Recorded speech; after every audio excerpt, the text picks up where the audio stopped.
لا اسألکم علیہ اجرا، اے محبوب اگرچہ آپ کی زندگی کا گوشہ گوشہ گواہ ہے، لیکن فرما دیجئے میں تم سے تبلیغ دین کا کوئی صلہ اور کوئی اجر نہیں مانگتا، الا المودۃ فی القربى، لیکن میں تم سے ایک چیز کا مطالبہ کرتا ہوں، اور وہ یہ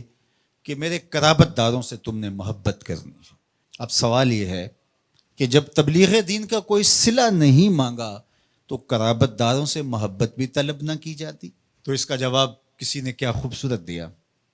اس نے کہا کہ جو اہل بیت سے محبت طلب کی گئی ہے، یہ نبی کی، یہ اہل بیت نبوت کی ضرورت نہیں تھی، یہ بھی امت کی ضرورت تھی، اس لیے کہ اگر وہ اہل بیت سے محبت کر لیتے ہیں تو ان کے دین کی حفاظت ہوتی ہے۔ اور ارشاد فرمایا احب اللہ لما یغزو من نعمہ، اللہ سے محبت کرو اس لیے کہ وہ تمہیں طرح طرح کی نعمتیں عطا کرتا ہے، اس کا حق ہے تم اس سے پیار کرو۔ پھر فرمایا وَأَحِبُّونِي بِحُبِّ اللَّهِ، اور میرے سے پیار کرو میں تمہارے رب کا بھی محبوب ہوں۔ اور تیسری بات فرمائی وَأَحِبُّ أَهْلَ بَيْتِي لِحُبِّي، اور میرے اہل بیت سے میری وجہ سے پیار کرو، کہ وہ میرے اہل بیت ہیں، میری اطاعت ہے، ان سے پیار کرو۔ فرمایا میں تمہارے اندر دو بھاری چیزیں چھوڑ کے جا رہا ہوں، اس امت کو لاوارث چھوڑ کر نہیں گئے حضور، دو بھاری چیزیں چھوڑ کے جا رہا ہوں۔ اولہما، ان میں سے پہلی چیز کتاب اللہ، اللہ کی کتاب، فیہ الہدی والنور فخذوا بکتاب اللہ واستمسکوا بہ، فرمایا اللہ کی کتاب ہے جس میں ہدایت ہے، جس میں روشنی ہے، جس میں اجالے ہے، تمہاری زندگی کو اجال دے گی یہ کتاب، اس کو مضبوطی سے پکڑ لو، چھوڑنا نہیں۔ ابھارا، اس پہ ترغیب دی۔ پھر فرمایا وَأَهْلُ بیتی، اور میرے اہل بیت، اور 3 مرتبہ فرمایا اذکرکم اللہ فی اہل بیتی، اذکرکم اللہ فی اہل بیتی، اذکرکم اللہ فی اہل بیتی۔ صحیح مسلم کی روایت ہے، میں اپنے اہل بیت کے حوالے سے تمہیں اللہ سے ڈراتا ہوں،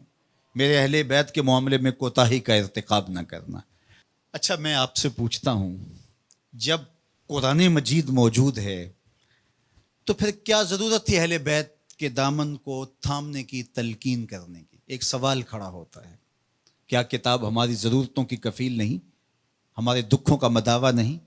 ہمارے درد کا درماں اور ہمارے امراض کا علاج نہیں؟ جب قرآن اتنا کافی ہے، اتنا وافی ہے، ضرورتوں کا اتنا کفیل ہے،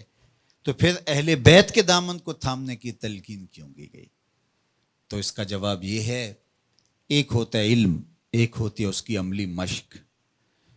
ایک ہوتی ہے تھیوری، ایک ہوتا ہے اس کا پریکٹیکل۔ اگر اسلام کی تھیوری دیکھنی ہے تو قرآن موجود ہے، اگر پریکٹیکل دیکھنا ہے تو کربلا کے تپتے ہوئے ریگزار میں حسین ابن علی کا کردار موجود ہے۔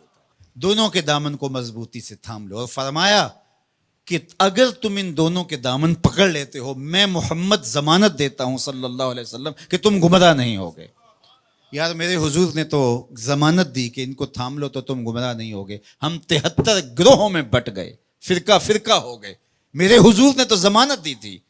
کہ تم تھام لو گے تو گمراہ نہیں ہوگے، ہم گمراہ کیسے ہو گئے؟ تو صاحب گمراہ اس لیے ہوئے، کسی نے قرآن کو چھوڑ دیا، کسی نے اہل بیت نبوت کے دامن کو چھوڑ دیا، کسی نے قرآن ہاتھ میں اٹھا کر کے دہائی دی یہ قرآن ہے، اور اہل بیت کا نام اس کی طبیعت میں پیچ و تاب پیدا کرتا رہا، اور کسی نے اہل بیت کے نام کی دہائی دی لیکن قرآن کو ترک کر دیا۔ تمہیں مبارک ہو، تمہارے ایک ہاتھ میں قرآن ہے، ایک ہاتھ میں اہل بیت نبوت کا دامن ہے، دونوں کے دامن کو تھام لو گے تو تم کامیاب اور بامراد ہوں گے۔ اور کہا یہ دونوں الگ بھی کبھی نہیں ہوں گے، تم دیکھ لو گے قرآن سینے کے اندر ہوگا، حسین سینے کے اوپر ہوگا،